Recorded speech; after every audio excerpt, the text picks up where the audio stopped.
할렐루야! 우리 주님의 위로와 평강이 뉴욕 기둥교회 모든 성도님들과 함께 하시기를 축원합니다. 오늘 저는 슈퍼맨이라는 제목으로 말씀을 준비했습니다. 슈퍼맨 다 아시죠? 하늘을 날아다니는 영웅입니다. 악당들을 물리치고 사람들을 돕는 히어로입니다. 슈퍼맨 캐릭터가 처음 만들어진 것은 1938년이라고 합니다. 만화책으로 시작한 이 슈퍼맨은 오늘날까지도 다양한 영화로 제작되어 큰 인기를 누리고 있지요.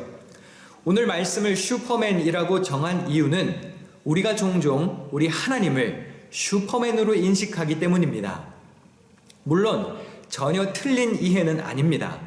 우리 주님은 전능하시고 선하시고 정의로운 하나님이십니다. 슈퍼 파워를 가진 분이십니다.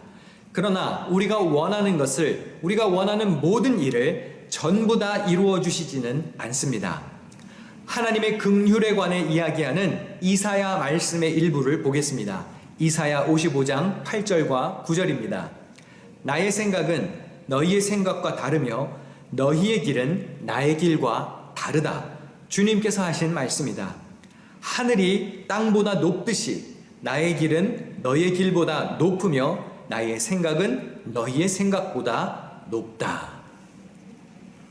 우리의 생각과 우리의 길이 하나님의 그것과 다를 수 있습니다. 하나님의 생각은 우리보다 깊고 더 넓고 오묘하다는 사실을 기억해야 합니다. 여러분, 하나님은 우리를 사랑하십니다. 이 진리를 여러분 믿으십니까? 독생자 예수 그리스도를 보내주실 만큼 하나님은 우리를 아끼고 사랑하십니다. 그러나 그렇다고 해서 슈퍼맨처럼 늘 우리에게 나타나서 우리 삶의 모든 문제와 모든 어려움을 항상 다 해결해 주시는 것은 아닙니다. 특별히 우리의 생각이 이 땅에 머물 때 하나님의 생각은 하늘을 향해 있을 때가 많습니다. 예수님과 제자들도 그랬던 것처럼 말이죠. 예수님의 관심은 늘 하늘나라에 있었습니다. 그러나 제자들의 관심은 항상 이 땅에 머물러 있었습니다. 참고로 오늘은 교회력으로 승천주일입니다. 예수님의 승천을 기억하는 절기입니다. 그래서 승천에 관한 말씀을 본문으로 삼았습니다. 자연스럽게 다음 주일은 무슨 주일일까요? 성령 강림절입니다. 주님의 승천 후 제자들에게 성령이 임하신 그 뜨거운 체험을 기억하는 날이 바로 다음 주일입니다.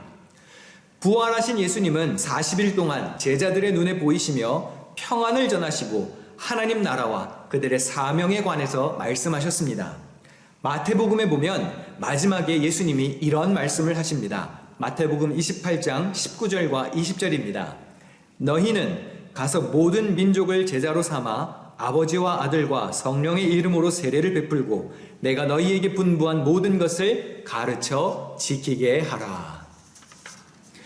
분명 예수님은 제자들을 향해 가라라고 명령하셨습니다. 세상 모든 민족을 향해 나아가서 말씀을 전파하고 가르치며 세례를 베풀라고 하셨지요. 그런데 하늘로 승천하시기 전에는 이런 말씀을 하십니다.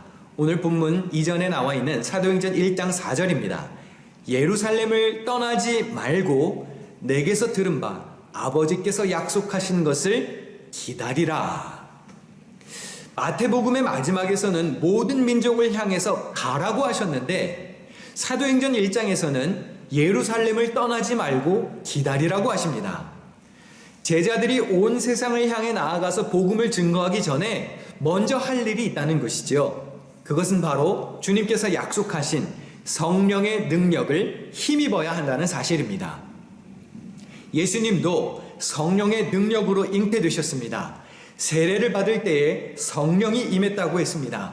성령의 충만함을 입고 요단강에서 돌아오셨고요. 성령에게 이끌려 광야에서 시험도 받으셨습니다. 그 시험을 이기신 예수님은 역시 성령의 권능으로 갈릴리로 돌아가 공식적인 사역을 시작하셨습니다. 이렇듯 예수님의 모든 생애와 모든 활동은 성령을 빼놓고 이야기할 수 없습니다. 예수님이 죽었다는 소식을 들은 제자들은 사도의 사명을 뒤로하고 다시 갈릴리로 돌아가 고기잡이 생활을 다시 시작했습니다. 사역의 현장에서 떠나 각자의 길로 해산한 것이죠. 그런데 예수님은 부활 후 제자들에게 이스라엘 민족의 중심지였던 예루살렘을 떠나지 말라고 하십니다.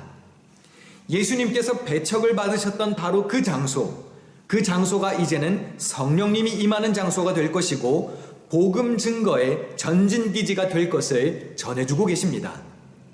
예수님께서 배신당하신 그 장소가 이제는 성령의 뜨거운 장소로 바뀌게 될 것이고 제자들은 예루살렘에서 성령의 충만을 경험하게 될 것입니다. 그리고 이제 온 땅을 누비며 복음을 전할 증인이 되는 것이죠. 이렇게 예수님은 중대한 사명을 위해서 성령을 보내주시고자 제자들에게 진지하게 말씀을 전하고 계셨습니다. 그런데 안타깝게도 제자들의 관심은 아직도 이 세상에 머물러 있었습니다. 오늘 본문 6절 말씀입니다. 사도들이 한 자리에 모였을 때에 예수께 여쭈었다. 주님께서 이스라엘에게 나라를 되찾아 주실 때가 바로 지금입니까? 제자들의 관심은 로마의 압제에 시달리고 있는 이스라엘 국가가 언제 해방되어 자유를 얻을 것인가에 있었습니다. 예수님은 하나님 나라의 일을 말씀하셨지만 제자들은 아직도 자기들의 나라 이스라엘의 시선이 머물러 있었습니다. 여러분, 예수님이 처음으로 선포하셨던 말씀을 기억하십니까? 마태복음 4장 17절입니다. 이때부터 예수께서 비로소 전파하여 이르시되 회개하라 천국이 가까이 왔느니라 하시더라. 예수님은 하나님 나라에 관해 선포하셨습니다. 그리고 십자가 위에 있을 때에도 마지막까지 무엇을 말씀하셨나요? 옆에 함께 십자가에 달린 죄인을 향해서 이렇게 말씀하시죠. 누가복음 23장 43절에 예수께서 이르시되 내가 진실로 네게 이르노니 오늘 네가 나와 함께 낙원에 있으리라. 죄인을 하나님의 나라로 인도하셨습니다. 예수님의 사역은 처음부터 끝까지 온통 하나님 나라에 관한 말씀이었습니다. 그러나 제자들의 시선은 어디에 있나요? 여전히 이 땅에 있습니다. 신앙생활을 하는 이들 중에도 보면 예수님을 믿고 교회에 와서 예배는 드리지만 실제 그들의 관심이 물질적인 세상과 육신적인 것을 향해 있다는 것을 발견할 때가 있습니다.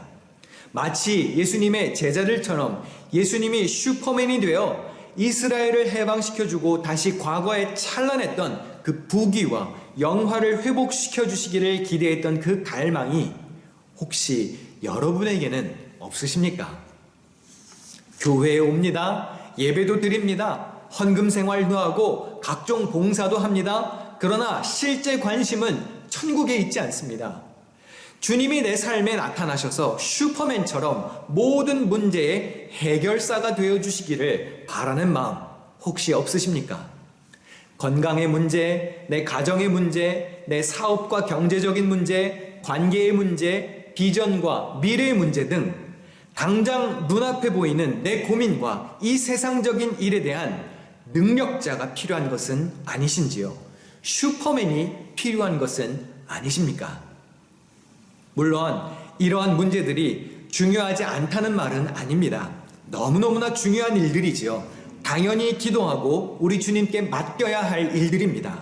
그러나 우리가 이런 것들에 얽매여서 우리의 시선이 하늘나라를 향하지 못한다면 진정으로 중요한 사명을 망각하고 살 수도 있습니다.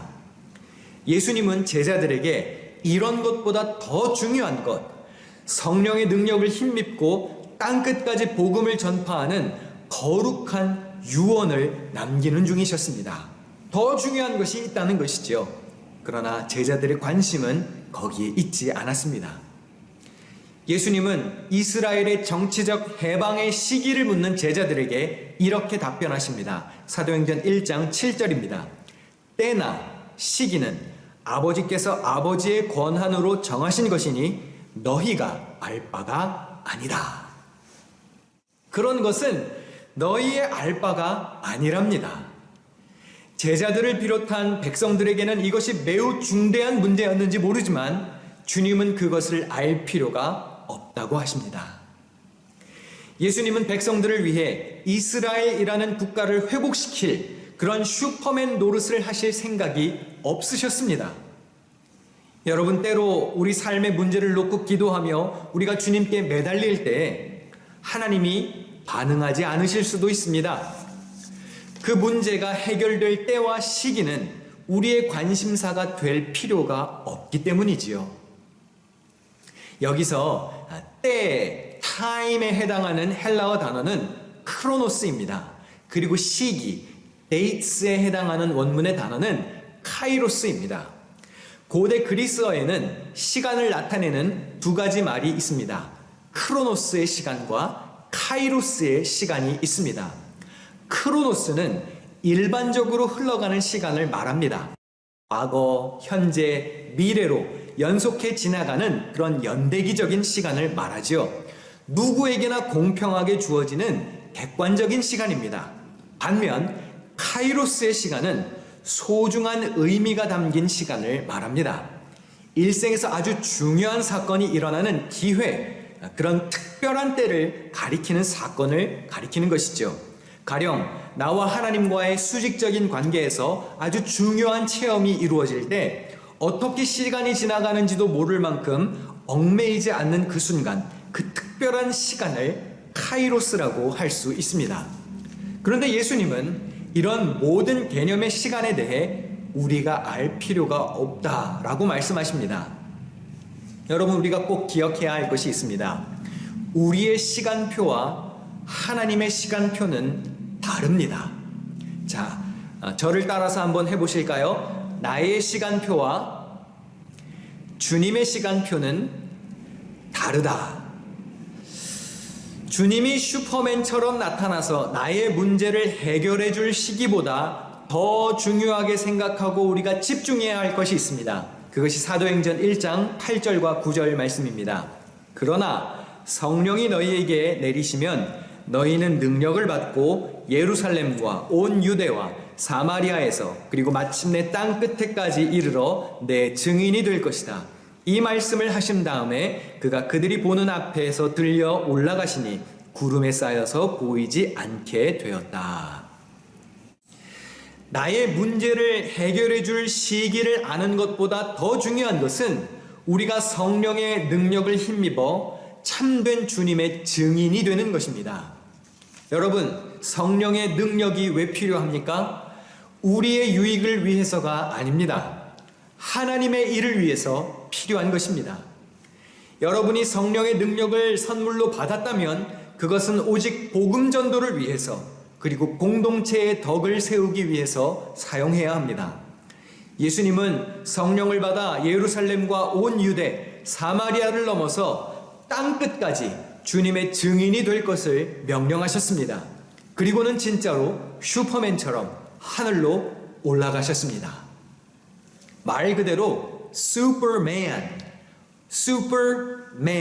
완전한 인간이기도 하셨고 또 슈퍼신, 슈퍼 갓, 완전한 신이기도 하셨습니다.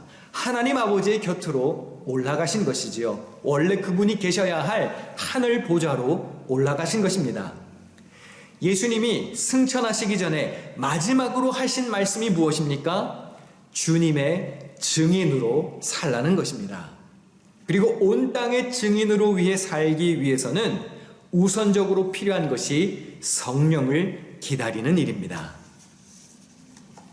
때로 우리는 하나님보다 앞서려고 할 때가 있습니다. 우리의 지식과 우리의 경험, 세상의 상식을 앞세워서 주님의 일에도 그대로 적용하려는 오류를 범할 때가 있습니다. 그러나 하나님이 일하시는 대표적인 방법 중에 하나가 무엇이냐면 바로 우리를 기다리게 하시는 것입니다. 왜 이스라엘을 해방시켜 주시지 않는 것이지요? 하나님 언제 내 건강을 회복시켜 주실 건가요? 하나님 왜 내 사업은 번창하지 않는 겁니까? 도대체 언제 내가 형통하게 되는 것입니까? 제자들처럼 이러한 의문이 들 때가 있을 것입니다. 그러나 인내와 기다림도 하나님의 계획의 한 부분임을 기억해야 합니다.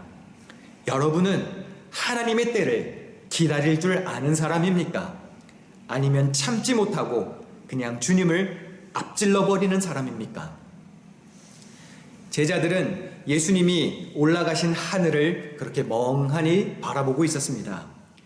슈퍼맨은 슈퍼맨이신데 일 해결은 해주시지 않고 성령의 능력을 기다리다가 증인으로 살라고 말씀하시고는 호련히 하늘로 사라지셨습니다.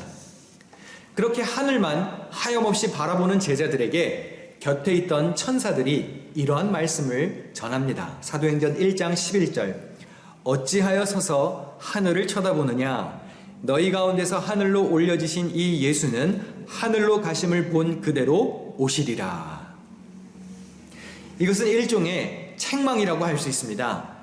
그렇게 하늘만 쳐다보고 가만히 있을 때가 아니라는 것이지요. 주어진 사명에 충실할 때가 있음을 깨우쳐주고 있습니다. 그것이 바로 지금이라는 것입니다. 언제까지 하늘만 바라보고 기다리고 있을 것이냐? 할 일이 있다. 이제 가라는 것이죠. 여러분, 오늘 여러분의 심장이 뛰고 있습니까? 그렇다면 할 일이 있다는 증거입니다. 아직까지도 하나님께서 여러분을 통해 이루고자 하시는 일이 있다는 증거입니다. 여러분에게 사명이 있다는 뜻입니다. 주님의 승천이 그렇게 모든 제자들 앞에서 공개적으로 이루어진 것처럼 주님의 재림도 그렇게 공개적으로 이루어질 것이라고 천사들이 전해주었습니다. 올려지신 그대로 그것과 똑같이 다시 오실 것이라고 말씀해 주셨습니다. 이제 주님이 다시 오실 때까지 제자들은 자기들의 사명에 충실하면 되는 것입니다. 그런데 요즘에도 주님의 재림이 극비리에 이루어진다고 주장하는 이들이 있습니다. 또 그것을 믿는 사람들도 있습니다. 어디 이상한 곳에서 비밀리에 나타나서 자기가 재림한 예수라고 우겨대는 사람들도 있습니다. 여러분, 이렇게 성경을 부인하는 것은 전부 가짜입니다. 현혹되지 말아야 합니다. 재림을 놓고 장난을 쳐서는 안 되는 것이죠. 여러분, 성경 말씀에 집중해야 합니다. 하나님의 말씀에 아멘으로 순종해야 합니다. 주님은 올려지신 것처럼 똑같이 공개적으로 다시 재림하실 것이라고 말씀하셨습니다. 주님이 언제 다시 오실지, 이 세상의 종말이 언제 올지 그때와 그 시기는 우리가 알 수 없습니다. 마태복음 24장 36절입니다. 그러나 그날과 그때는 아무도 모르나니 하늘의 천사들도 아들도 모르고 오직 아버지만 아시느니라. 아무도 모른다고 그랬습니다. 그러면 그냥 모르고 사시면 됩니다. 여러분, 그때와 그 시기 그냥 모르고 사십시오. 하나님이 다시 이 땅에 예수님을 보내주실 그 시기와 그때, 여러분을 회복시켜 주실 그때와 시기 그냥 모르고 살아가면 됩니다. 그냥 주님이 다시 오실 때까지 우리는 그저 하루하루 최선을 다해서 하나님 마음에 합한 삶을 살도록 힘써야 하는 것입니다. 슈퍼맨처럼 하늘로 올라가는 신비한 현상에만 정신이 팔릴 것이 아니라 주님께서 우리에게 주고 가신 그 사명, 우리의 미션에 집중해야 합니다. 사랑하는 뉴욕 기둥교회 성도 여러분, 저도 말씀을 묵상하다가 그런 생각이 들었습니다. 하루하루 답답하고 언제 다시 돌아갈까? 변호사가 일은 정말 하고 있는 건가? 이민국이 돌아가기는 돌아가는가? 언제 미국으로 다시 돌아갈 수 있을지 그때와 그 시기를 참 저도 알고 싶습니다. 그런데 이 말씀을 준비하다가 마치 저에게 주시는 말씀 같았습니다. 그때와 그 시기는 네가 알 바가 아니다. 제가 언제 돌아갈 수 있을지 잘 모르겠습니다. 그러나 저는 그저 주어진 시간 하루하루 최선을 다하고 모든 것은 주님께 맡기고 주어진 삶에 최선을 다해 살아가야 할 것입니다. 위에서 기도해 주시고 여러분 틈틈이 소식도 주시고 연락도 주십시오.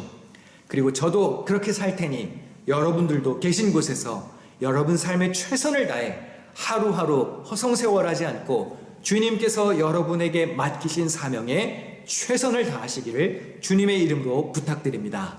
그렇게 우리가 한 마음이 되어서 주님께 기도하고 각자 있는 자리에서 힘써 주님의 증인으로 사시기를 주님의 이름으로 축원합니다. 기도하겠습니다.